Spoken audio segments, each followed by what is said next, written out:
வணக்கம், நாங்கள் விஷ்ணு கிச்சன் சார்பாக ஷெஃப் வருண். இன்றைக்கி வந்து பார்த்திங்க அப்படின்னா நம்ம இன்றைக்கி காத்தி ரோல் பண்ண போகிறோம். காத்தி ரோல் வந்து பார்த்திங்கன்னா நம்ம ரெஸ்டாரண்ட் ஸ்டைலில் எப்படி பண்ண போகிறோம், இது ஒரு சீரியஸாக நாங்கள் ஸ்டார்ட் பண்ண போகிறோம். ரெஸ்டாரண்ட் ஸ்டைலில் வர ஃபுட் என்னென்ன இருக்கோ இனிமேட்டு பண்ண போகிறோம். ஏன்னா வீட்டில் குழந்தைங்க சம்மரில் எனக்கு அது பண்ணி கொடுங்க இது பண்ணி கொடுங்கன்னுவாங்க. நம்ம வித்தியாசமாக வீட்டில் இருக்க வெஜிடபிள்ஸ் யூஸ் பண்ணி ரெஸ்டாரண்ட் ஸ்டைலில் எப்படி காட்டி ரோல்ஸ் பண்ண போகிறோம். அந்த காட்டி ரோல்ஸே வந்து பார்த்திங்க அப்படின்னா சிக்கனில் பண்ணலாம், எக்கில் பண்ணலாம், பன்னீரில் பண்ணலாம், வெஜ்ஜில் பண்ணலாம். நான் உங்களுக்கு வந்து 2-3 வெரைட்டி நான் பண்ணி காமிக்கிறேன். ப்ளஸ் இது கூட 2-3 சாஸ் இருக்குது, அந்த சாஸும் பண்ணி காமிக்கிறேன். குழந்தைங்க விரும்பி சாப்பிடுவாங்க. வாங்க அதை எப்படி பண்ணுறேன்னு சொல்லிட்டு பார்க்கலாம். முதல்ல மாவு எடுத்து வச்சுருக்கோம், ஒரு 1/2 கிலோ எடுத்து வச்சுருக்கோம். சரிங்களா, இதில் ஒரு பாதி எடுத்துடலாம். நம்ம ஒரு 300 கிராம்ஸ் நம்ம எடுத்து இல்லை 400 எடுத்து நம்ம பண்ணி பார்த்துடலாம். அதுக்கு ஃபஸ்ட்டு எதுவுமே நான் சிம்பிளாக சால்ட்டு ஒரு 2 டேபிள் ஸ்பூன் சால்ட்டு, அடுத்தது வாட்ரு, வேறு எதுவுமே போட தேவையில்லை. நீங்கள்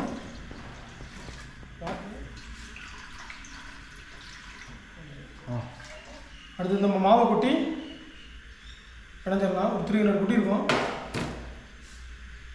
200 பேலன்ஸ் வச்சுருக்கோம். ஜஸ்ட்டு நீங்கள் சப்பாத்திக்கு நீங்கள் வீட்டில் எப்படி பண்ணுறீங்களோ அதே மாதிரி பிணைஞ்சால் போதும். இதில் உங்களுக்கு என்னென்னா கலர் வரணும் அப்படின்னா சில பேர் என்ன பண்ணுவாங்க, குழந்தைங்க சாப்பிட்ற மாதிரி இருந்தால் சப்பாத்தியில் வாழைப்பழம் சேர்ப்பாங்க, இல்லை அப்படின்னா சுகர் சேர்ப்பாங்க. நம்ம எதுவுமே சேர்க்கல, சும்மா சால்ட் மட்டும் போட்டுட்டு பண்ணுறோம். சால்ட் வந்து பார்த்திங்கன்னா நம்ம குக்கிங்கில் ஒரு மெயினான ரோல். சால்ட் வந்து சேர்க்கல அப்படின்னா ஒரு ப்ராப்பராக உங்களுக்கு புரோட்டா மாவு விசிற முடியாது, சப்பாத்தி மாவு வந்து உங்களுக்கு பார்த்திங்கன்னா ஒரு ப்ராப்பராக வராது. இது ஒரு டிப்ஸ் உங்களுக்கு. சால்ட் வந்து பார்த்திங்கன்னா கரெக்டான அளவில் சேர்க்கல அப்படின்னா சப்பாத்தி மாவு புரோட்டா மாவு உங்களுக்கு வந்து பார்த்திங்கன்னா சரியான அளவில் கிடைக்காது. பாருங்கள், தண்ணி அளவாக வச்சதுனால கைலி மேக்ஸிமம் ஒட்டவே இல்லை. ஓகே, நம்ம அடுத்து வெஜிடபிள் கட் பண்ண ஆரம்பிக்கலாம். வெஜிடபிள் வந்து பார்த்திங்க அப்படின்னா நம்ம ஜூலியன் சைஸில் கட் பண்ணிக்கணும். சரிங்களா, ஜூலியன் சைஸில்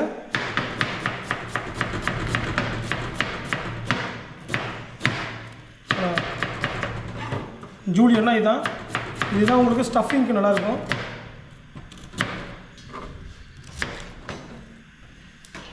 ரெண்டு ஆனியனு, கேபேஜ் வந்து பார்த்திங்கன்னா ஒரு 1/2 கேபேஜ் எடுத்துட்டேன்.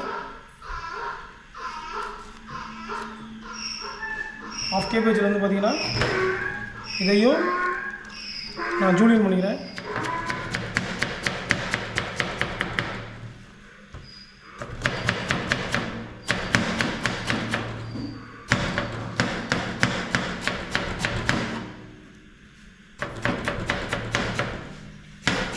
நல்லா இந்த மாதிரி ஆயிலில் நம்ம சாட்டே பண்ணோம்னா சாட்டே ஆகிற மாதிரி இதெல்லாம் கட் பண்ணிக்கணும். கட் பண்ணால் தான் உங்களுக்கு வந்து ஈஸியாக வந்து குக் ஆகும். உங்களுக்கு இப்படி ஒன்றா போட்டுடலாம். இப்படி ஒன்றா போட்டுட்டு அடுத்தது கேப்சிகம்,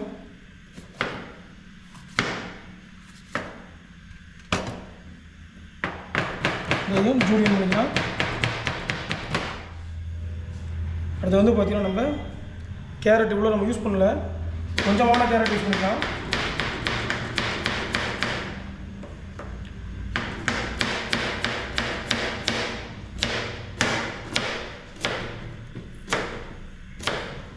இவ்வளோ கேரட் போதும்.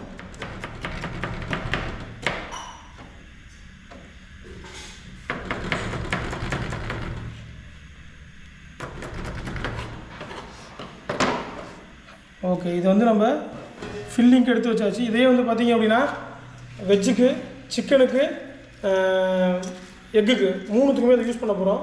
இது பாருங்கள், கொஞ்சமான பொருள் செலவு தான். ஆனால் ரெஸ்டாரண்ட் அதோட ரேட்டு வந்து பார்த்திங்கன்னா அதிகமாக இருக்கும். நம்ம ரெஸ்டாரண்ட் ஸ்டைலில் எப்படி பண்ணுறோன்னு பார்க்கலாம். அதேமாதிரி இந்த நம்ம பஜ்ஜி மிளகான்னு சொல்லுவாங்க தெரியுங்களா, மிர்ச்சி, இது பேர் வந்து மிர்ச்சின்னு சொல்லுவாங்க.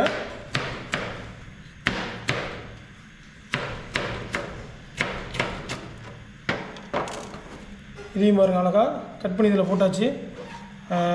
குக்கும்பரையும் பீட்ரூட்டையும் தனியாக வச்சுக்கலாம், ஏன்னா இது கலர் இறங்கும் கட்டிங் போர்டில், அதனால் இதை பச்சையாக தான் போட போகிறோம். இதையும் நம்ம பீல் பண்ணிக்கலாம். ஏன்னா கொஞ்சமான அளவு தான் நமக்கு பீட்ரூட் தேவைப்படுது, அதனால் அதுக்கு தகுந்த மாதிரி பீட்ரூட்டை கொஞ்சமாக நம்ம கட் பண்ணி எடுத்துக்கலாம். மீதி பீட்ரூட்டை வச்சா கூட யூஸ் பண்ணிக்கலாம்.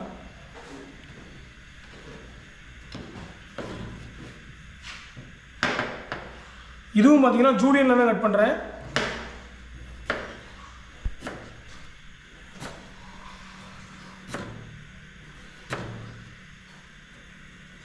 இதே நம்ம ராவாக ஒரு கார்னிஷ் உள்ளே கொடுக்க போகிறோம். அதுக்காக தான் இதை தனியாக கட் பண்ணி வைக்கிறேன். லாஸ்ட்டாக ஏன் கட் பண்ணுறேன் அப்படின்னா அதில் கலர் ஏறும். சிக்கன் வந்து ஆல்ரெடி நான் ஜூலியன் பண்ணி வச்சுருக்கேன். இங்கே மசாலா போட்டேன். இது வந்து பார்த்திங்கன்னா பிஞ்ச் ஆஃப் சால்ட்டு போட்டேன். வாட்ரு ஊற்றி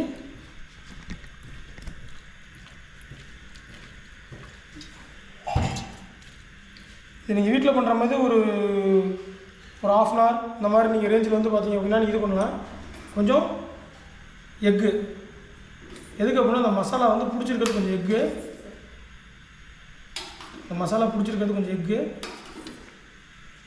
அப்படின்னா தான் நம்ம அந்த மசாலா வந்து நல்லா பைண்ட் ஆகி அப்படியே நிற்கும். கன்டினியூஸாக என்னென்ன பண்ணுறோன்னு பார்த்துருப்பீங்க. அடுத்து வந்து பார்த்தோன்னா எல்லா மிஷன்லாம் ரெடி பண்ணியாச்சு.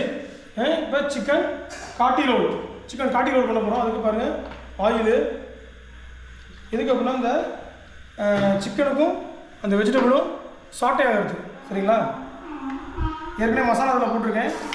கரம் மசாலா சிக்கன் மசாலா மட்டும் தான் போட்டிருக்கேன். என்ன பண்ணுறோம் அப்படியே சும்மா சாட்டே பண்ணுறோம். ஜென்ரலாக அப்படியே சாட்டே பண்ணுறோம். சில பேர் ஆயிலில் ஃப்ரை பண்ணி எடுப்பாங்க. அப்படிலாம் எடுக்கல. இதை அப்படியே என்ன பண்ணுறேன் ஃப்ரை பண்ணுறேன். இப்படியே குக் ஆகட்டும் அப்படின்ட்டு. ஏன்னா அந்த ஃப்ளேவர் அப்படின்னா தான் நம்ம அந்த வெஜிடபிளும் இருக்கும். ஸ்லோவாக அப்படி குக் பண்ணுறேன். இது எல்லாமே ப்ரஸ்ட் பீஸ் தான். சரிங்களா? போன்லெஸ் பீஸ் தான் யூஸ் பண்ணுறேன். ஏன்னா குழந்தைங்களுக்கு எலும்பு கடிச்சாங்கன்னா அவங்க இந்த ஃபுட்டை அவாய்ட் பண்ணிடுவாங்க. நல்லா மசாலா வாசம் எடுத்துக்கிறாங்க. இந்த எக்லாம் போட்டதுனால இந்த மசாலா இதோட பைண்ட் ஆகி அப்படியே நிற்கிது. சிக்கன் நல்லா குக் ஆகிருந்தாங்க. குழந்தைங்க சாப்பிட்றாங்க நல்லா. அதனால தான் சிக்கன்லாம் தின் ஸ்லைஸாக போட்டு நல்லா எடுத்து வச்சுருக்கேன். இது குழந்தைங்க கொடுத்தீங்க அப்படின்னா இந்த சிக்கன் அந்த எக்கு சாப்பிடாத குழந்தைங்களுக்கு நம்ம ரோல் மாதிரி கொடுத்தீங்க அப்படின்னா கண்டிப்பாக விரும்பி சாப்பிடுவாங்க. வீட்டில் சம்மருக்கு பண்ணி கொடுங்க. ஒரு 3-3 போல் குழந்தைங்க மதியானம் சாப்பிட மாட்டாங்க. நிறைய வீட்டில் குழந்தைங்க யாருமே சம்மரில் விளாண்டுக்கிட்டு இந்த மாதிரி ஒரு ஸ்நாக்ஸ் ஐட்டம் மாதிரி ரோல் மாதிரி இந்த ரேப்பு இந்த ஃப்ராங்க்லின் மாதிரி பண்ணி கொடுத்தீங்க அப்படின்னா அவங்களுக்கு ரொம்ப பிடிக்கும். இப்போ நல்லா பாருங்க, ரொம்ப நல்லா குக் பண்ணல, அழகாக குக் ஆகிடுச்சு. அவ்வளோதான். இதிலேயே குக் பண்ணாலே போதும். சிக்கன் நல்லா குக் ஆகிட்டே இருக்குது. பாருங்கள் ஃப்ளேவர் நல்லா வந்துக்கிட்டு இருக்குது. பாருங்கள் இதில் உங்களுக்கு பிடிச்சமான மசாலா என்ன வேணால் போடலாம். தந்தூரி மசாலா போடலாம், கொஞ்சம் தயிர் ஊற்றலாம். வேறு உங்களுக்கு என்ன பிடிக்குமோ, என்ன மசாலா பிடிக்குமோ குழந்தைங்களுக்கு பெரிய அந்த மசாலா போடலாம். இல்லை சார் என் குழந்தைங்க காரமே சாப்பிட மாட்டாங்க சார் அப்படின்னா சால்ட்டு பெப்பர் இல்லைனா சால்ட்டு சில்லி பவுடரு இல்லை வெறும் சால்ட்டு டர்மரிக் மட்டும் போட்டு கொடுத்தீங்கனாலும் குழந்தைங்க அருமையாக சாப்பிடுவாங்க. சரிங்களா? இது ரொம்ப சம்மருக்கு ஈஸியான ரொம்ப டிஷ். வெந்துருச்சு பாருங்க, நல்லா குக் ஆகிடுச்சு சிக்கனு. ஏன்னா எந்தளவு குக் ஆகுதோ அப்படின்னா குழந்தைங்களுக்கு வந்து கெடுதல் கிடையாது. ஏன்னா இது கூட பார்த்தீங்கன்னா நீங்கள் எந்தளவு ஒரு 75 கிராம் சிக்கன்னா இது கூட ஒரு 100 கிராம் வந்து வெஜிடபிள்ஸே வரும். உங்களுக்கு நல்லா ப்ரோட்டீன் கண்டென்ட், நல்லா கார்போஹைட்ரேட் கண்டென்ட் உள்ள ஒரு சத்தான ஒரு ஃபுட்டு இது. இது அப்படி மெயின் கோர்ஸாகவும் கொடுக்கலாம். ஆரம்பத்திலே சொல்லியிருக்கேன். இல்லை ஸ்நாக்ஸாக சாப்பிட்றோம் அப்படின்னு சொல்லி கையில் கொடுத்தீங்கன்னா குழந்தைங்க வசதி என்ன பண்ணுவோம், விளாண்டுக்கிட்டே சாப்பிட்டு போயிட்டே இருக்கும். சிக்கன் வந்து பார்த்தீங்கன்னா குக் ஆகிடுச்சு ஆல்மோஸ்ட்டு. பாருங்கள் இந்த சிக்கன் வந்து தனியாக எடுத்து வச்சிடலாம். தனியாக எடுத்து வச்சிட்டேன் சிக்கனை. இதிலே பார்த்தீங்கன்னா அதுக்கு தேவையான வெஜிடபிள்ஸ் சிக்கனுக்கு பாருங்கள், தேவையான வெஜிடபிள்ஸ் அழகாக சாப்பிட்டு வரும். ஆயில் வேணும்னா ஆயில் ஊற்றிக்கலாம். இந்த சிக்கன்லேயே போட்டு நம்ம ஃப்ரை பண்ணுறதுனால இந்த சிக்கனோட ஃப்ளேவர் சூப்பராக இருக்கும். இல்லை எனக்கு ஆயில் வேணும் சார், குழந்தை கொஞ்சம் வர சாப்பிட மாட்டாங்க அப்படின்னா கொஞ்சமாக ரீஃபண்ட் ஆகி ஊற்றிக்கலாம். அழகாக கொஞ்சம் ஃப்ரை ஆகிடுது. இப்படி என்ன போடுறோம், கொஞ்சம் ஃப்ரை ஆகிறதுக்கு சால்ட்டு போடுறோம். கொஞ்சம் மசாலாஸ், அதே சிக்கன் மசாலா மட்டன் மசாலா காரம் தேவையான அளவுக்கு குழந்தைங்களுக்கு தேவையான அளவுக்கு போட்டுருக்கோம். நான் லைட்டாக தான் போடுறேன். அழகாக வந்துடுச்சு. ஸ்லோவாக வளர்ந்துட்டு ஒன்றும் பிரச்சனை இல்லை. குழந்தைங்க சாப்பிட்றாங்க. இந்த ரா வெஜிடபிள்லாம் சாப்பிட்டாங்கன்னா அவ்வளோ உடம்புக்கு நல்லது. ஆயில் கம்மியாக தான் போட்டிருக்கோம், சால்ட்டு கம்மியாக தான் போட்டிருக்கோம். பிஞ்ச் ஆஃப் மசாலாஸ்லாம் போட்டுருக்கோம், ஏன்னா அந்த ஃப்ளேவர் வரணுன்ட்டு. ஏன்னா அதை வெறுமனையாக இருந்தால் ஒருத்தவங்க சாப்பிட மாட்டாங்க.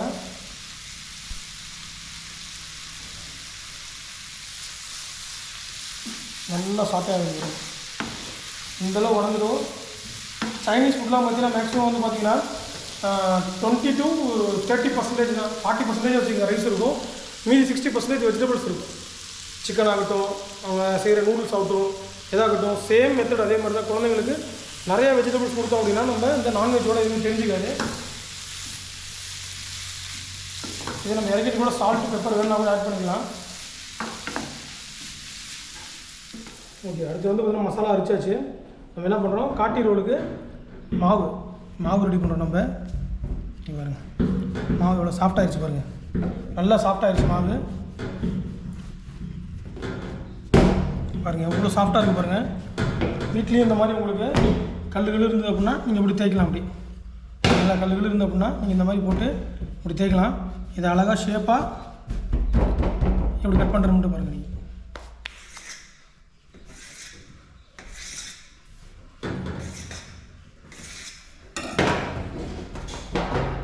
நீங்கள் அழகாக வந்துருச்சு.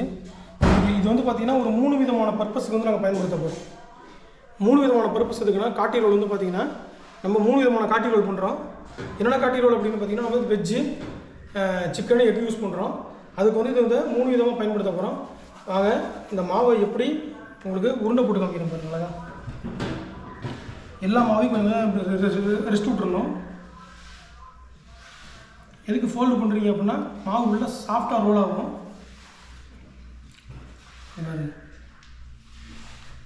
இந்த மாதிரி ஃபோல்ட் பண்ணி எடுத்தீங்க அப்படின்னா மாவு உள்ள அப்படியே லேயர் கிடைக்கும். மாவு உங்களுக்கு வேஸ்ட்டும் ஆகாது.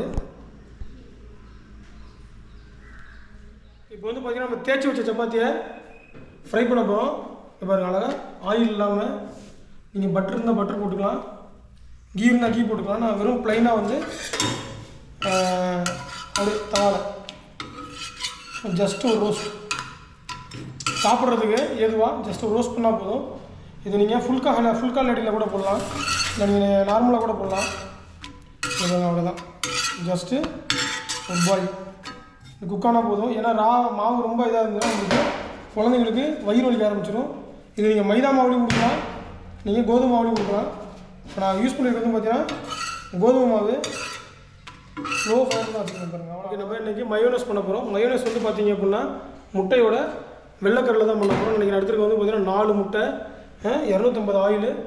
ஈஸியாக வீட்டில் குழந்தைங்களுக்கு பிடிச்ச மாதிரி எப்படி பண்ணுறதுன்னு பார்க்கலாம். இங்கே பாருங்கள், நிறைய பேர்த்துக்கு முட்டைக்கரு பிரிக்க தெரியாது. அழகாக இங்கே பாருங்கள், முட்டையோட மஞ்சள் கரு அழகாக கையில் நிற்கிது பாருங்கள். அவ்வளோதான். இதை ஏற்கனவே வச்சுருக்க மஞ்சள் கருவில் போட்டுட்டு இது பாருங்கள், வெள்ளைக்கருவை மட்டும் தான் யூஸ் பண்ணுறோம். எப்பயுமே ஹாட்டான டெம்பரேச்சரில் மைனஸ் வராது. நம்ம ட்ரை பண்ணுறோம்.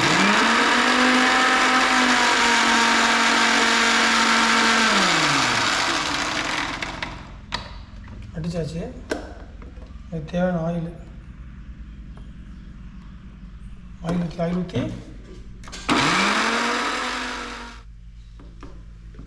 சொன்னால் நம்ப மாட்டீங்க, ரெஸ்டாரண்ட்டில் கூட இந்த மாதிரி மைனஸ் உங்களுக்கு கிடைக்காது.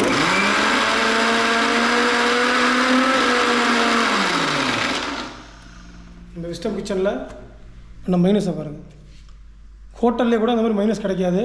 இது நம்ம ரெசிபி தான் முக்கியம். இதை வச்சு தான் நம்ம என்ன பண்ணுறோம், காட்டி ரோலுக்கு ஸ்ப்ரெட் பண்ண போகிறோம். சரிங்களா, பக்கா மைனஸ் ரெடி ஆயிடுச்சு. இதில் நம்ம சால்ட்டு, பெப்பர், லெமன் ஜூஸ் இதை மட்டும் போட்டு ஆட் பண்ணால் குழந்தைங்க இது எல்லாத்தையுமே சாப்பிட்றோம். இதை பண்ணி கொடுங்க உங்கள் வீட்டிலேயே. குழந்தைங்களுக்கு காசு கொடுத்து வெளியே பண்ண வேணாம். இந்த ரெசிப்பியை நீங்கள் மெயின்டைன் பண்ணுங்கள். வாங்க இதை எப்படி நம்ம யூஸ் பண்ண போகிறோம்னு பார்க்கலாம். ஸ்ப்ரெட் பண்ணிடலாம். மயோ எடுத்து சும்மா சின்னதாக போட்டு குழந்தைங்களுக்கு பிடிக்கிற மாதிரி சின்னதாக தான் போட்டுருக்கேன். இப்படி ஸ்ப்ரெட் பண்ணிக்கலாம். ஸ்ப்ரெட் பண்ணிவிட்டு அடுத்து பார்த்திங்கன்னா நம்ம டொமேட்டோ கெச்சப் கொஞ்சமாக, குழந்தைங்களுக்கு ரொம்ப பிடிக்கும், ரொம்ப சேர்க்கக்கூடாதுன்பாங்க. கொஞ்சமாக என்ன பண்ணுறோம், டொமேட்டோ கெச்சப். இது கூட வந்து பார்த்திங்க அப்படின்னா நம்ம சிக்கன் என்ன பண்ணுறோம், சிக்கன் கொடுத்துட்றோம்.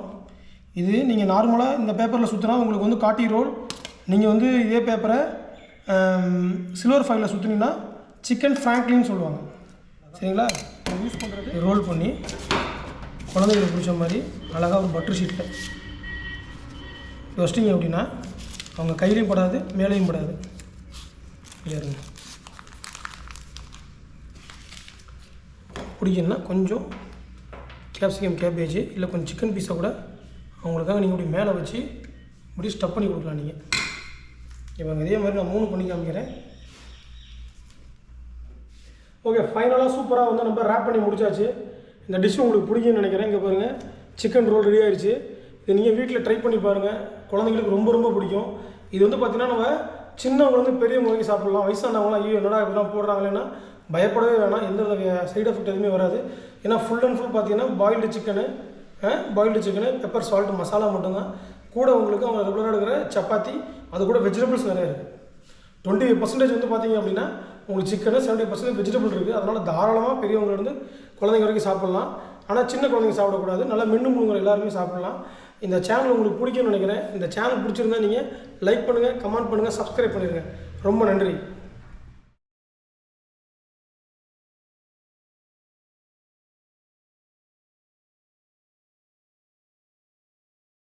ரொம்ப நன்றி.